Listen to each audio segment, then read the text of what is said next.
اعوذ باللہ من الشیطان الرجیم بسم اللہ الرحمن الرحیم رب اشرح لی صدری ویسر لی امری واحلل عقدۃ من لسانی یفقہوا قولی۔ الحمدللہ کہ آج اللہ نے مجھے پھر موقع دیا کہ میں آپ کے سامنے اپنی بات رکھوں۔ آج ایک بہت اہم موضوع ہے جس پر میں بات رکھوں گی اپنی، اور یہ ہم خواتین کے حوالے سے اس دور میں زیادہ اہم ہے، تو اس کو ذرا تھوڑا غور سے دیکھیے گا کہ ہم اس کے اندر اپنے آپ کو ڈھونڈیں گے کہ ہم اس سارے پس منظر میں کہاں پہ کھڑے ہیں،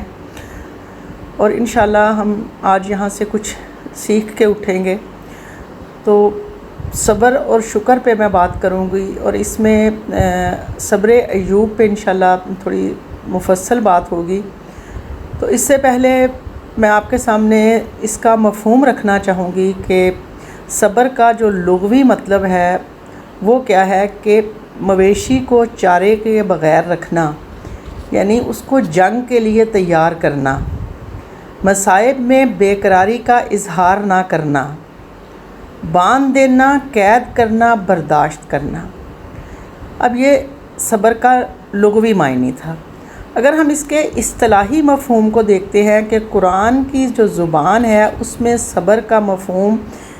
کیا ہے کہ نفس انسانی کو گھبراہٹ اور اضطراب میں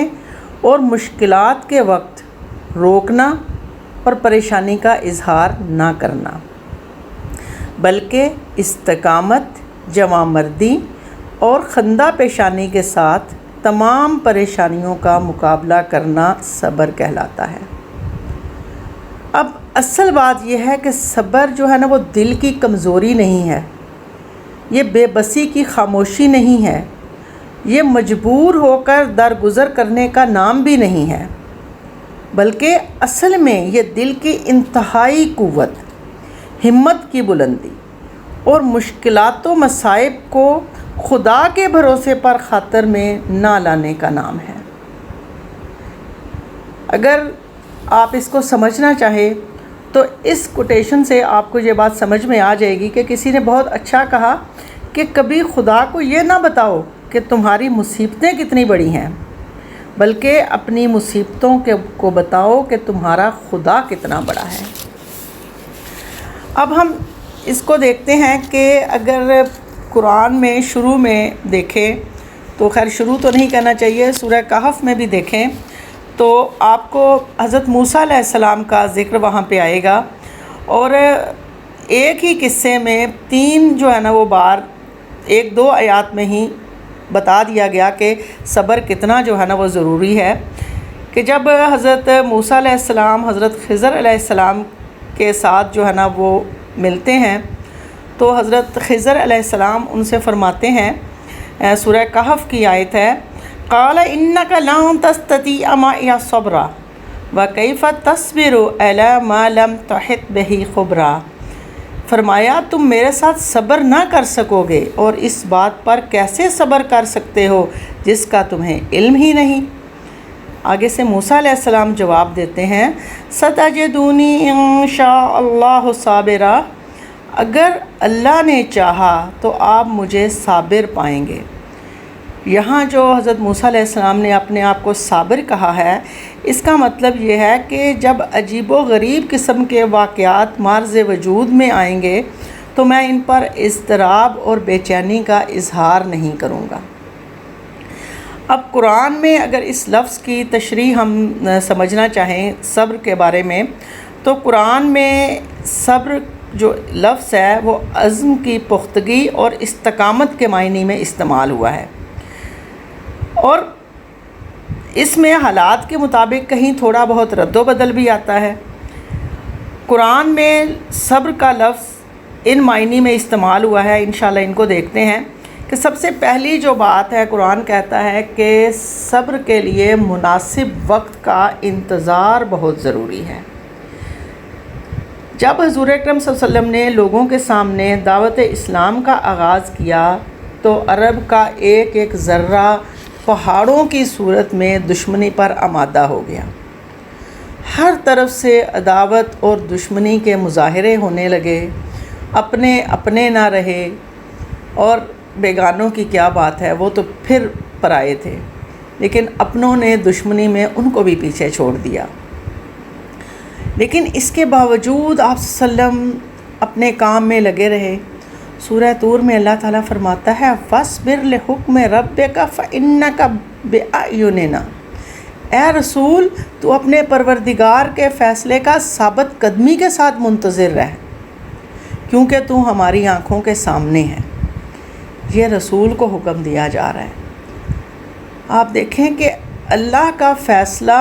ہمیں نہیں پتہ کہ ہم جس بات پر واویلا کر رہے ہیں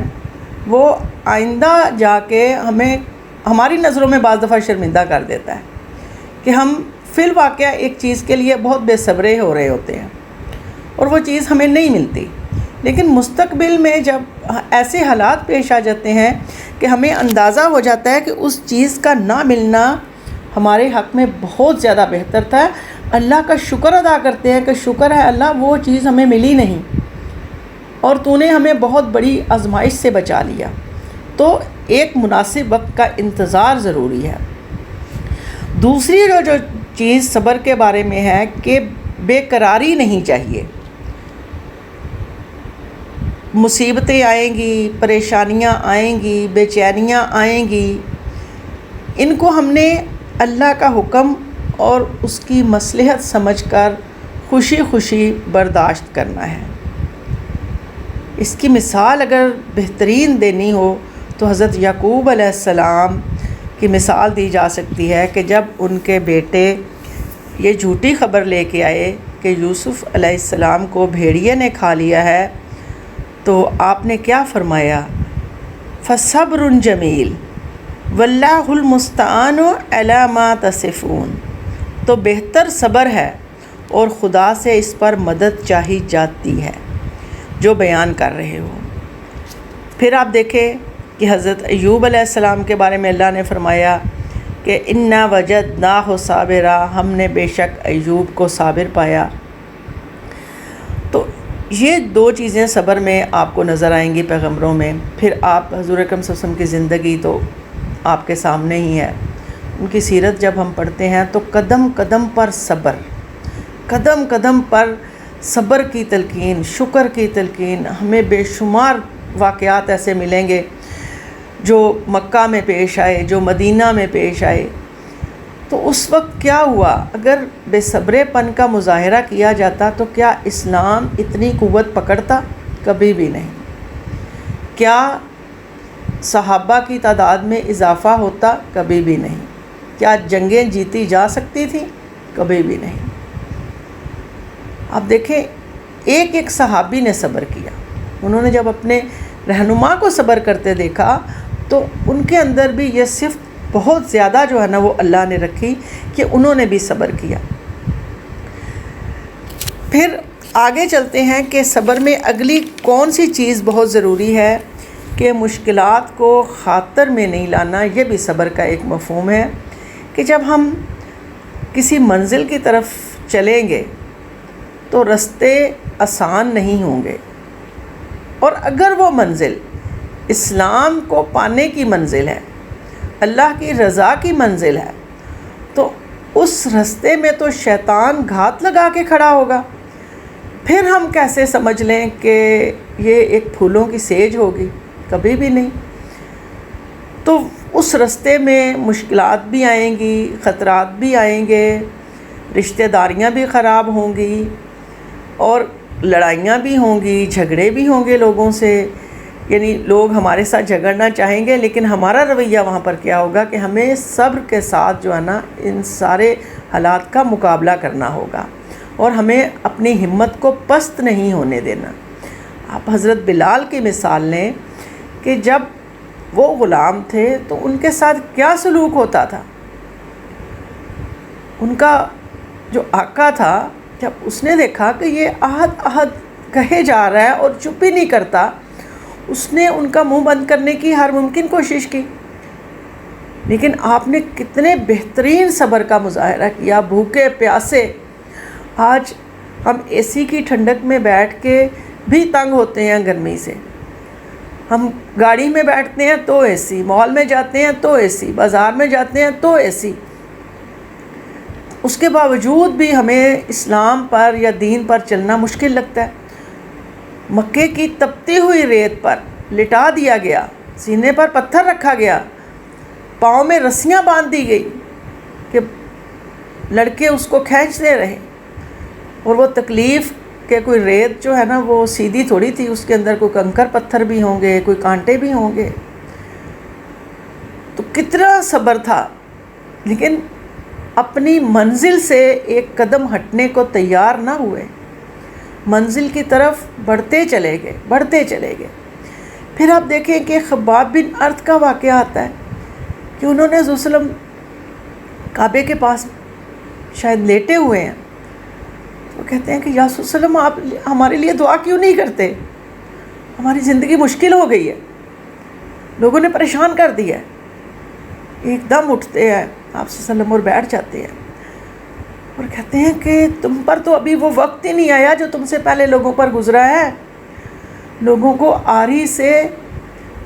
2 حصوں میں تقسیم کر دیا گیا، کاٹ دیا گیا، چیر دیا گیا، گڑھے کھود کر اندر ڈال دیا گیا، لوہے کی کنگھیوں سے جسم کو نوچ دیا گیا اور کوئلوں پر ڈال کر ان کے جسم کی جو چربی ہے اس کو پگھلا دیا گیا۔ ابھی تو وقت ہی نہیں آیا اور ابھی سے تم صبر کا دامن تھامنے کی بجائے اس کو چھوڑ رہے ہو۔ پھر اگلا جو صبر کا مفہوم وہ درگزر کرنا، کہ برائی کرنے والوں کی برائی کو نظر انداز کر دیا جائے، یہ اگلا مفہوم ہے صبر کا، اور جو برائی پیش آئے اس کے قصور کو معاف کیا جائے۔ اس کے علاوہ قرآن پاک میں بھی سورہ نحل میں آتا ہے، اور تم سزا دو تو اسی قدر جس قدر تم کو تکلیف دی گئی ہے، اور اگر صبر کرو تو صبر کرنے والوں کے لیے یہ بہتر ہے۔ اچھا، اب یہ صبر جو ہے نا کرنا پڑے گا، درگزر کرنا پڑے گا۔ اس کی بہترین مثال اگر آپ لیں تو طائف کا واقعہ، کہ اگر انسان سیرت کی کتابوں میں یہ واقعہ پڑھے تو رونگٹے کھڑے ہو جاتے ہیں، انسان کا دل کانپ جاتا ہے۔ اور حضور صلی اللہ علیہ وسلم کے بقول وہ ان کی زندگی کا مشکل ترین دن تھا کہ جب طائف کے لوگوں نے، اوباش لڑکوں نے اتنے پتھر مارے کہ آپ صلی اللہ علیہ وسلم کے جوتے مبارک بھی خون سے بھر گئے۔ کوئی بد دعا نہیں دی،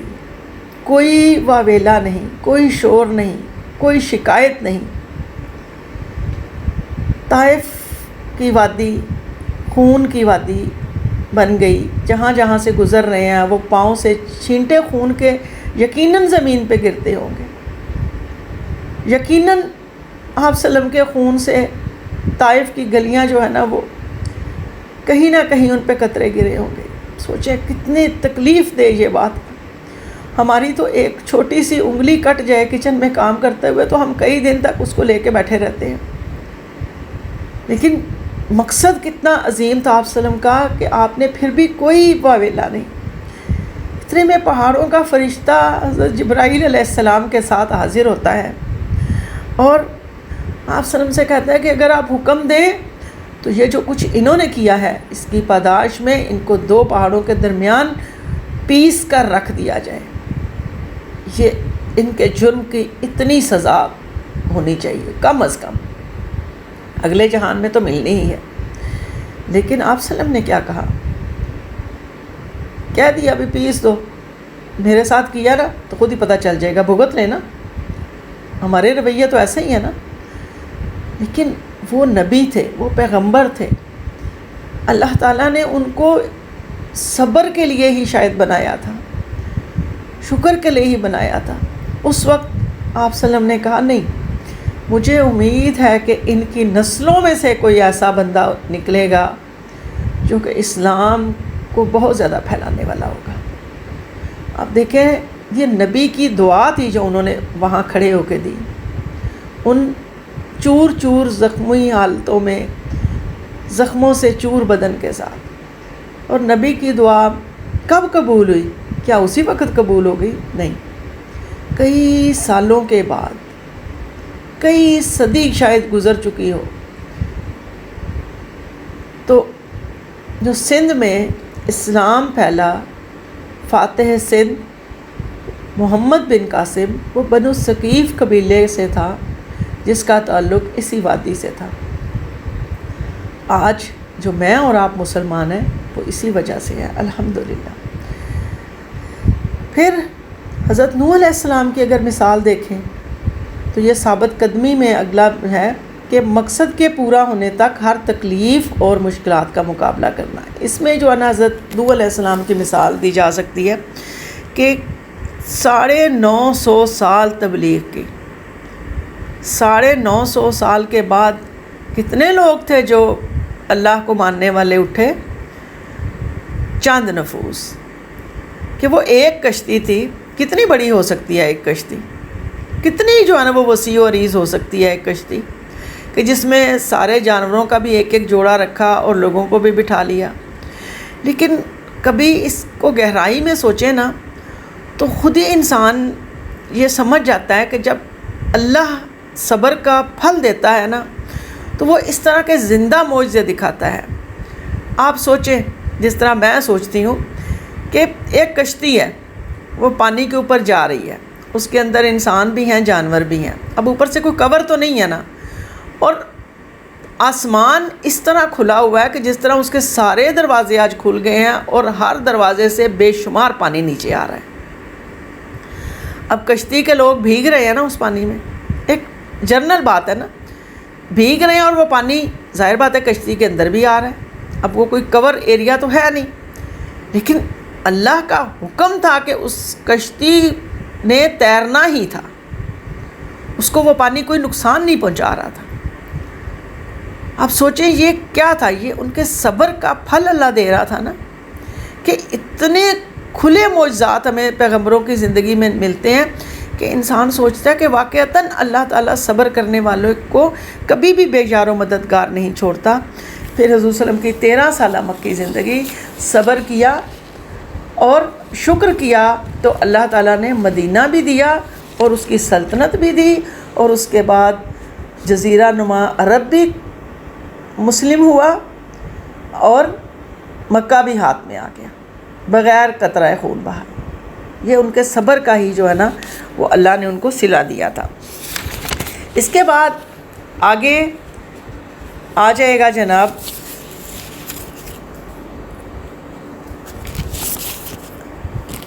ضبط نفس، یعنی 2 اوقات ہوتے ہیں جب انسان کا جو نفس ہے نا وہ انتہائی گھبراہٹ سی محسوس کرتا ہے، وہ گھبرا جاتا ہے، وہ پریشان ہو جاتا ہے، اور ان میں انسان جو ہے نا وہ اپنے قابو میں نہیں رہتا۔ 2 اوقات کون سے ہیں؟ جب انسان بہت خوش ہوتا ہے اور جب انسان بہت دکھی ہوتا ہے۔ تو یہ ضرور ذہن میں رکھنا چاہیے کہ کسی بڑی ناکامی یا کامیابی پر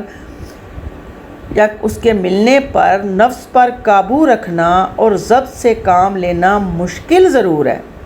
لیکن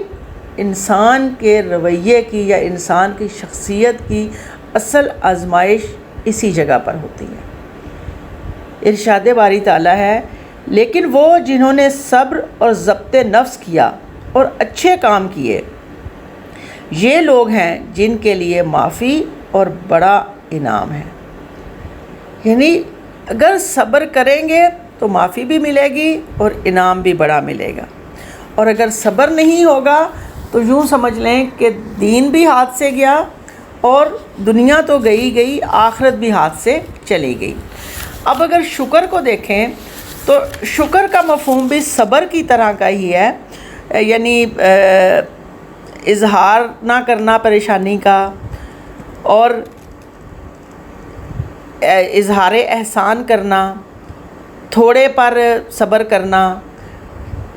اور تھوڑے کو بہت جاننا، بخل کے بعد سخاوت پر اتر آنا، یہ اس کے لغوی مفہوم ہو گئے۔ اور جو شکر کا اصطلاحی مفہوم ہے وہ اگر ہم دیکھیں تو اس کے معنی لغوی معنی اگر چھپانا کے ہیں، یعنی کفران نعمت کا لفظ اسی لیے بنایا گیا ہے جس کے معنی ہے نعمت کا شکر ادا نہ کرنا، یہ اس کی اپوزٹ آ جائے گا۔ تو اگر اصطلاحی مفہوم میں ہم دیکھیں تو اللہ کے جو بے پایاں انعامات ہیں ان کا ہر وقت زبان اور اعضاء سے اعتراف کرنے کو شکر کہتے ہیں۔ اللہ تعالیٰ نے قرآن پاک میں فرمایا، ہم نے انسان کو، یہ سورہ دہر کی آیت ہے، ہم نے انسان کو راستہ بتا دیا، اب وہ شکر گزار رہے یا نہ شکرا، یعنی یہ انسان کی مرضی پہ ہے۔ اور یہ آج ہمارے دیکھنے میں آتا ہے کہ ہمارے سامنے جب ہم خاص طور پہ کھانے کے لیے بیٹھتے ہیں تو ہمارے سامنے اللہ کی کتنی نعمتیں ہوتی ہیں، اور پھر بھی شکر کا لفظ بہت کم ہماری زبانوں پر ہوتا ہے۔ ہم نے شاید اپنے بچوں کی بھی تربیت کرنے میں کچھ کسر رہ گئی ہے کہ وہ بھی یہ نہیں کھانا، یہ نہیں کھانا، کوئی شکر نہیں ہے کہ یہ تو لوگوں کو مل ہی نہیں رہا اور ہمیں مل رہا ہے۔ شکر نہیں آ رہا زبان پر، کیا آ رہا ہے؟ گلہ آ رہا ہے زبان پر۔ تو ہمیں شکر ادا کرنا ہے، کیونکہ اللہ تعالیٰ دوسری جگہ سورہ ابراہیم میں فرما رہا ہے کہ اگر تم نے شکر ادا کیا تو ہم تمہیں اور دیں گے، اور اگر نہ شکری کی تو بے شک میرا عذاب بہت سخت ہے۔ یعنی یہ دونوں میں نے چیزیں آپ کے سامنے رکھ دیں کہ شکر ادا کریں گے تو کیا ہوگا اور نہ شکری کریں گے تو کیا ہوگا، کہ نعمتیں ایک ایک کر کے واپس چلی جائیں گی، اور اللہ معاف کرے کہ ہم پھر کہاں پہ کھڑے ہوں گے۔ یہ ہم جو ہے نا وہ اللہ تعالیٰ سے دعا کرتے ہیں کہ اللہ ہمیں شکر کی توفیق دے تو بہتر ہے، کیونکہ ہم سوچنا ہی نہیں چاہتے۔ اب دیکھیں کہ شکر کے لیے جو ہے نا وہ ایمان بہت زیادہ ضروری ہے، کیونکہ اگر ایمان ہوگا تو ہی ہم اللہ کو اور اس کی نعمتوں کو پہچان سکیں گے، اللہ کی قدر کو پہچان سکیں گے۔ اور یہ سب کچھ کیسے ممکن ہے؟ جب ہمارے پاس دین کا علم ہوگا، تو پھر ہم اللہ کو پہچانیں گے، اس کی نعمتوں کو پہچانیں گے اور شکر کریں گے۔ پھر آپ دیکھیں کہ شکر کرنے والوں کے لیے اللہ تعالیٰ جو ہے کہتا ہے کہ ہم سورہ آل عمران کی آیت ہے، اور ہم شکر کرنے والوں کو جزا دیں گے۔ پھر اللہ تعالیٰ سورہ زمر میں فرما رہے ہیں، بلکہ اللہ تعالیٰ کی بندگی کرو اور شکر گزاروں میں سے ہو جاؤ۔ یعنی پھر اللہ تعالیٰ آگے قرآن میں فرماتے ہیں، کیا میں اپنے رب کا شکر گزار بندہ نہ بنوں؟ یعنی یہ اس وقت کا واقعہ ہے نا کہ جب حضور صلی اللہ علیہ وسلم کھڑے ہوئے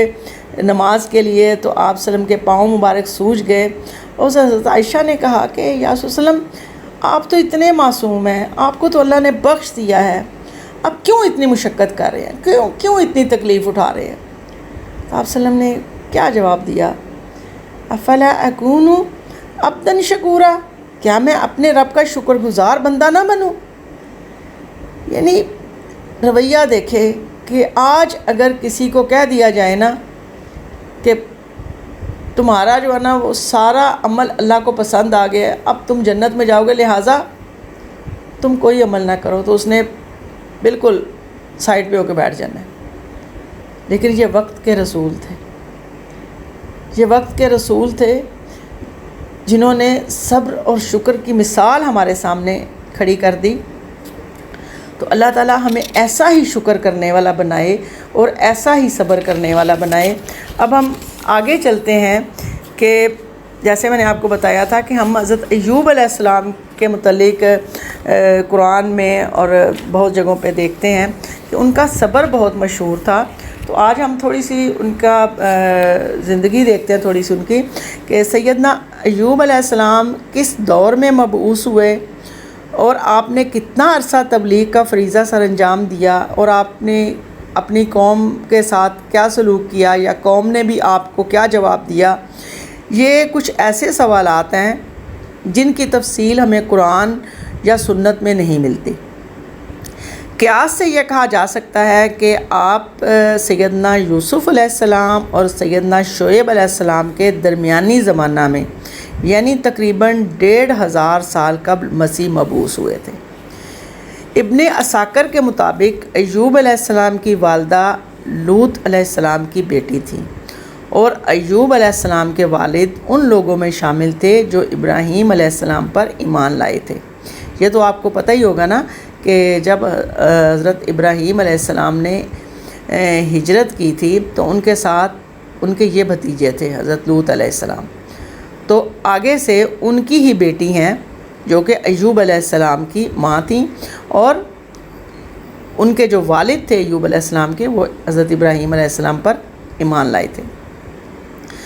ایوب علیہ السلام ان انبیاء میں سے ہیں جن کی طرف وحی بھیجنے کی صراحت اللہ تعالیٰ نے اپنے اس فرمان سے کر دی ہے،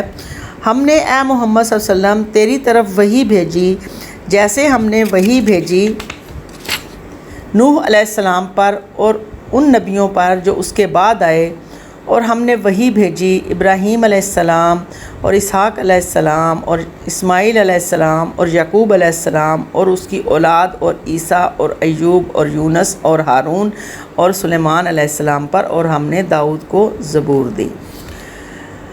قرآن میں متعدد مقامات پر حضرت ایوب علیہ السلام کا ذکر کیا گیا ہے،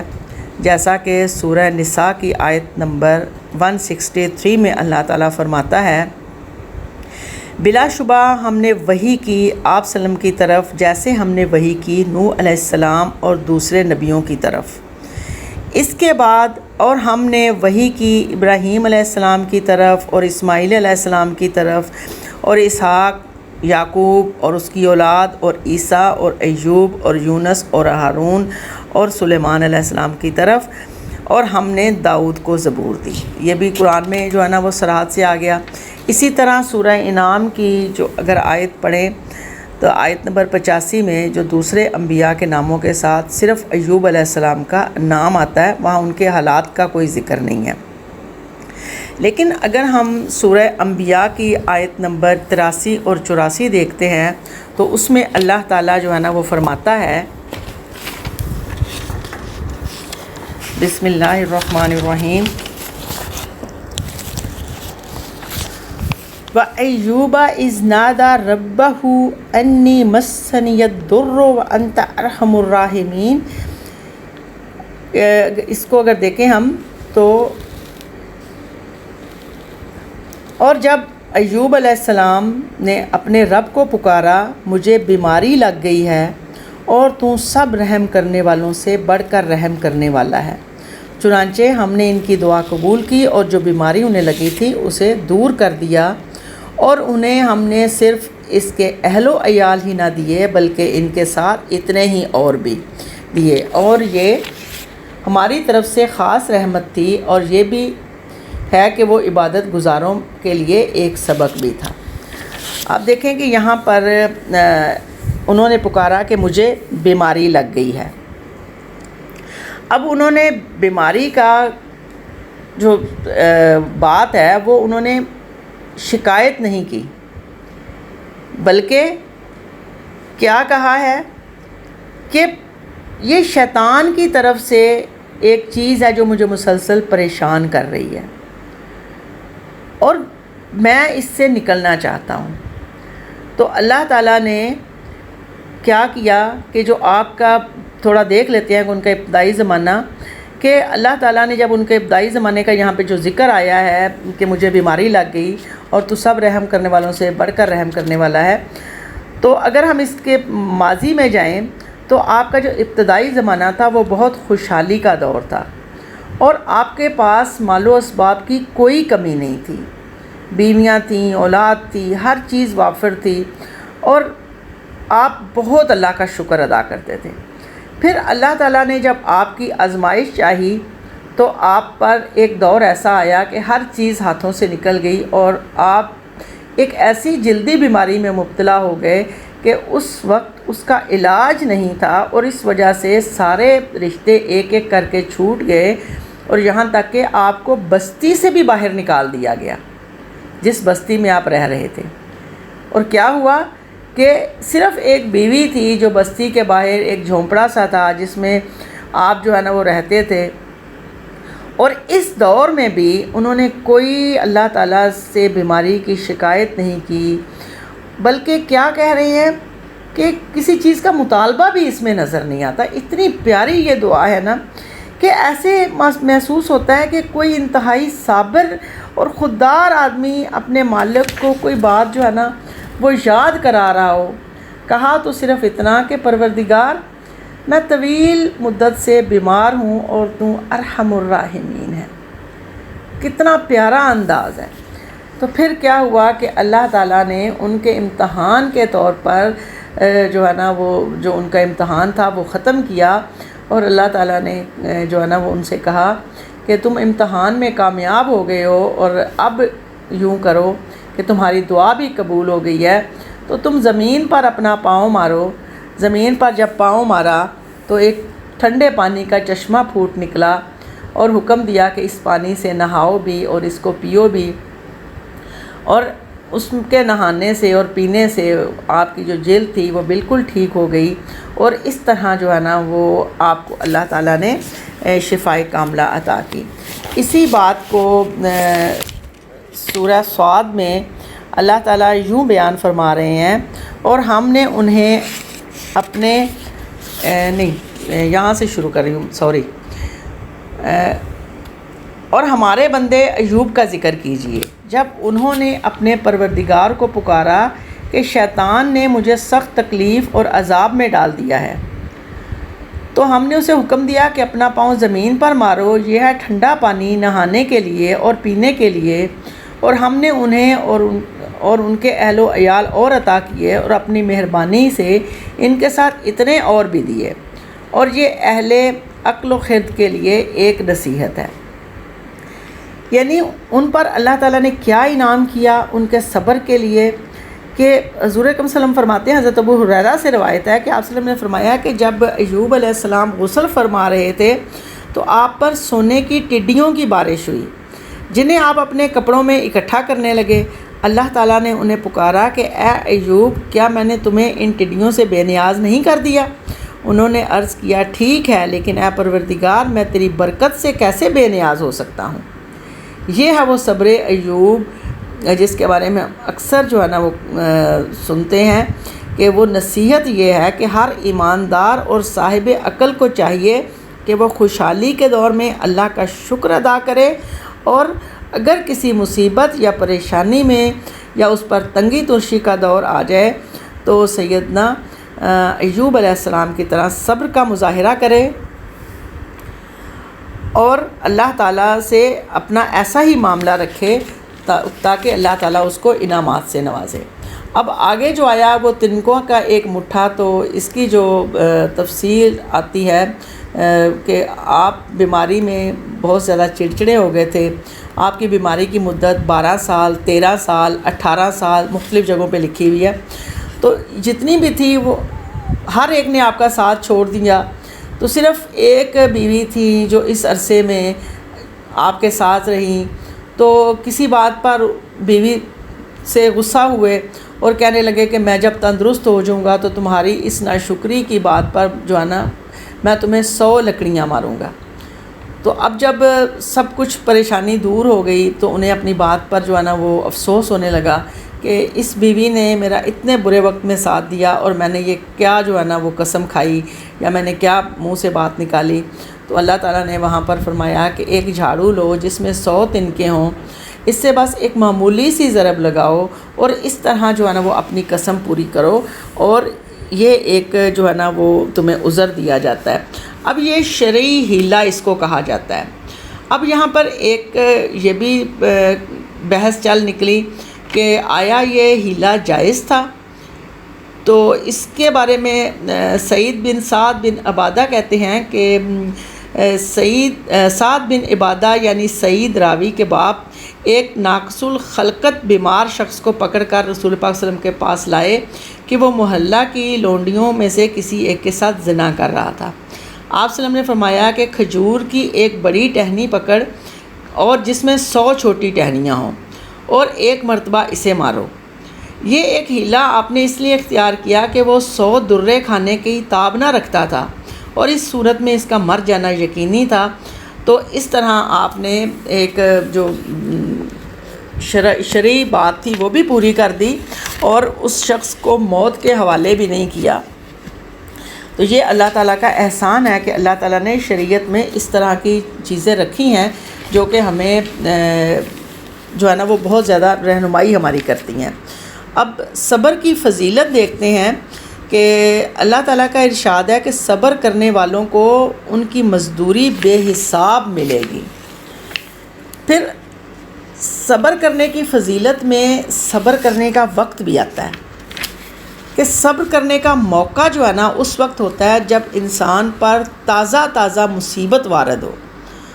رو دھو کر شکوے شکایت کر کے منہ پیٹ لینا، کپڑے پھاڑ لینا اور ٹکرے مار لینا، بد دعائیں دے دینا، اس کے بعد کہنا کہ میں نے صبر کیا، تو اس کی تو اللہ کے نزدیک کچھ بھی حیثیت نہیں ہے۔ اگر اس کی مثال لیں تو حضور صلی اللہ علیہ وسلم کے دور میں ایک عورت جو ہے نا وہ اپنے بیٹے کی قبر پر بیٹھی بہت شور اور واویلا کر رہی تھی اور بہت شکوے شکایتیں کر رہی تھی رب سے۔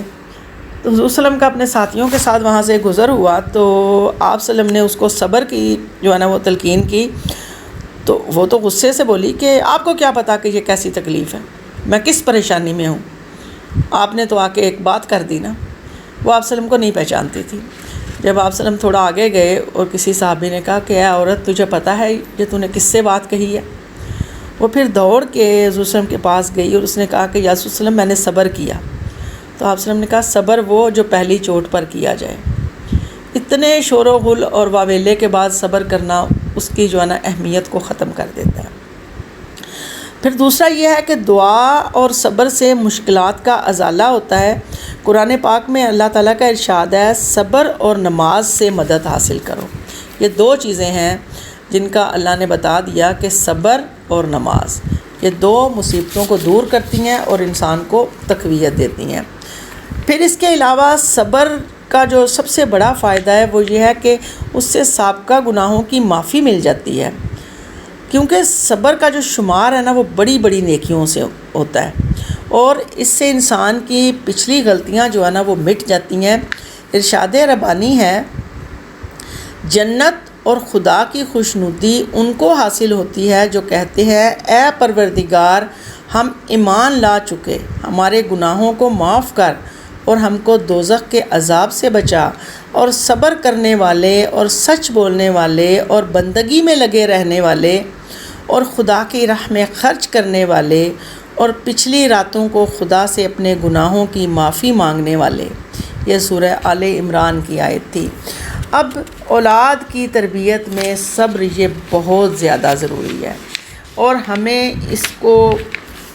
خواتین ہونے کے ناطے یہ سمجھ لینا چاہیے کہ آج اگر ہم نے اپنے بچے کو اس کے منہ سے نکلتے ہی ہر فرمائش پوری کر کے دی تو مستقبل میں اس کے لیے مشکل ہو جائے گی اور ہمارے لیے بھی ہو جائے گی۔ لہٰذا اس کو صبر کا درس دیتے رہنا ہے، بتاتے رہنا ہے کہ اور یہ کہاں سے آئے گا؟ یہ واقعات سے آئے گا کہ جس طرح ایک کلاس میں ایک پوچھا بچوں سے ایک استاد نے کہ تم بڑے ہو کے کیا بننا چاہتے ہو؟ اب ہمارے بچوں سے پوچھے کوئی کہے گا میں ڈاکٹر بننا چاہتا ہوں، میں پائلٹ بننا چاہتا ہوں، میں یہ بننا چاہتا ہوں۔ تو ایک بچے کی باری آئی تو اس نے کہا میں صحابی بننا چاہتا ہوں۔ استاد نے حیران ہو کے کہا کہ یہ تم نے کیا بات کہی ہے، یہ تم نے کیسے کہہ دی ہے، تم کیوں صحابی بننا چاہتے ہو؟ اس نے کہا کہ سر میری ماں روز رات کو مجھے کسی صحابی کا قصہ سناتی ہے اور وہ مجھے یہ بتاتی ہے کہ صحابی اللہ سے محبت کرتا ہے اور اللہ صحابی سے محبت کرتا ہے، تو میں اس وجہ سے صحابی بننا چاہتا ہوں کہ مجھ سے اللہ محبت کرے۔ کیا ہم اپنے بچوں کو یہ باتیں بتا پاتے ہیں؟ کیا ہم نے اپنے آپ کو کچھ اتنا فارغ کیا ہے اس کام کے لیے کہ ہم بچوں کو لے کے بیٹھیں اور ان کو بتائیں؟ اب صبر کے بارے میں کچھ احادیث اور صحابہ کے اقوال دیکھتے ہیں کہ سب سے پہلے تو حدیث قدسی ہے کہ اللہ تعالیٰ فرماتا ہے کہ میرے اس مومن بندے کی جزا جنت کے سوا اور کیا ہے جس کا پیارا میں نے دنیا سے اٹھا لیا اور اس نے ثواب کی امید پر صبر کیا۔ دوسرے ہے کہ مومن پر جتنی بڑی مصیبت نازل ہوگی اتنا ہی اسے بدلہ دیا جائے گا۔ اللہ تعالیٰ جب کسی بندے سے محبت کرتا ہے تو اس کو آزمائش اور مصیبت میں ڈالتا ہے۔ اب جو شخص اس آزمائش میں خدا کی مرضی پر راضی رہتا ہے خدا کی خوشنودی حاصل کر لیتا ہے، اور جو گھبرا کر دکھ درد کا اظہار کرنے لگتا ہے اللہ بھی اس سے ناراض ہو جاتا ہے۔ اسی طرح ایک بڑی پیاری حدیث ہے کہ حضرت صہیب رضی اللہ تعالیٰ عنہ سے روایت ہے کہ رسول اکرم صلی اللہ علیہ وسلم نے فرمایا کہ مومن کا معاملہ بھی بڑا عجیب ہے، اس کا سارا معاملہ بھلائی کا معاملہ ہے، اور یہ صورتحال سوائے مومن کے کسی کے بھی حصے میں نہیں آتی۔ اگر اسے کوئی فراغی یا آسانی میسر ہے تو وہ شکر کرتا ہے اور یہ اس کے لیے خیر کا معاملہ ہوتا ہے، اور اگر کوئی مصیبت یا تنگی آ پڑتی ہے تو وہ اس پر صبر کرتا ہے اور یہ بھی اس کے لیے بہتری اور خیر کا معاملہ ہوتا ہے۔ اسی طرح حضرت علی کا قول ہے کہ ایمان کی عمارت 4 ستونوں پر کھڑی ہے: یقین، عدل، جہاد اور صبر۔ یعنی اگر ایک ستون نہیں ہے تو وہ عمارت جو ہے نا دھڑام سے گر جائے گی۔ حدیث میں ہے کہ رسول اکرم صلی اللہ علیہ وسلم نے فرمایا اگر تم اللہ پر اس طرح بھروسہ کرو جس طرح اس پر بھروسہ کرنے کا حق ہے تو تمہیں اس طرح رزق دیا جائے گا جس طرح پرندوں کو رزق دیا جاتا ہے، وہ صبح خالی پیٹ نکلتے ہیں اور شام کو پیٹ بھر کر واپس لوٹتے ہیں۔